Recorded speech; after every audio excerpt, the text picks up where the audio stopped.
ଛୁଆ ନୁହନ୍ତି ମାନେ ଓଢ଼ଣୀ ଖୋଲିବା ପାଇଁ ବଛା ହେଇଥିବା ଝିଅ।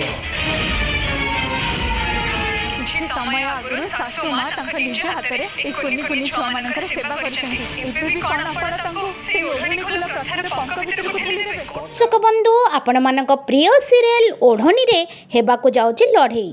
ଲଢ଼େଇ ହେଉଛି ରଘୁ ଓ ଜ୍ୟୋତିଙ୍କ ଭିତରେ। ଭିଡ଼ିଓଟିକୁ ସ୍କିପ୍ ନ କରି ଶେଷ ପର୍ଯ୍ୟନ୍ତ ଦେଖନ୍ତୁ, ତାହେଲେ ବୁଝିପାରିବେ।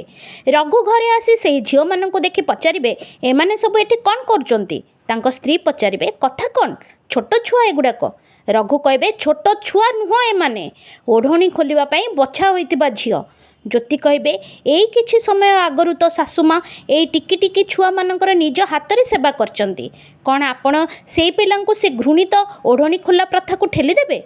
ରଘୁ କହିବେ, କଣ୍ଟା କରି ସଉଦା ପ୍ରଥମେ ହୋଇଛି, ତାପରେ ପୂଜା। ମୁଁ ପଛକୁ ହଟିବିନି। ଜେଜେମା ଏ ବିଷୟରେ କହିବେ, ରଘୁ ଆଗ କଣ୍ଟା କରିଛି। ସନ୍ଧ୍ୟା ବି ବଡ଼ ମନରେ ଏମାନଙ୍କୁ ପୂଜା କରିଛି। ହେଲେ ଜେଜେମା କାହା ସପକ୍ଷରେ ନିଷ୍ପତ୍ତି ନେବେ? ଆପଣଙ୍କୁ କ'ଣ ଲାଗୁଛି ଦର୍ଶକ ବନ୍ଧୁ? କମେଣ୍ଟ ମାଧ୍ୟମରେ ନିଶ୍ଚୟ ଜଣାନ୍ତୁ। ଆଉ ଜେଜେମାଙ୍କ ନିଷ୍ପତ୍ତି କ'ଣ ହେଲା ଜାଣିବା ପାଇଁ ଦେଖନ୍ତୁ ଓଢ଼ଣୀ ରାତି 9:30ରେ କେବଳ ତରଙ୍ଗ ଟିଭି ତରଙ୍ଗ ପ୍ଲସ୍ରେ।